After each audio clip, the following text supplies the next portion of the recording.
అందరికీ నమస్కారం. Children's day సెలబ్రేషన్లో భాగంగా ఈ నాటిక అనేది ప్రదర్శించడం జరిగింది.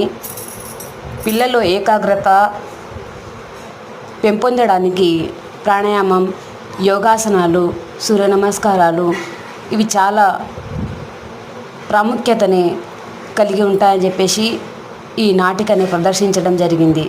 ఈ నాటికలో భాగంగా పిల్లలు ప్రాణాయామాన్ని, ధ్యానాన్ని నేర్చుకుంటారు. చూడండి, వీళ్ళు ధ్యాన ముద్రలో కూర్చొని ధ్యానం చేస్తున్నారు. అక్కడ సార్ వివరిస్తున్నాడు, వీళ్ళు ధ్యానం చేస్తున్నారన్నమాట. ధ్యానం చేస్తే సహానుభూతి, ప్రేమ, జాలి, దయ లాంటి గుణాలు కూడా కలుగుతాయి. మనకు మనసు కూడా ప్రశాంతంగా ఉంటుంది.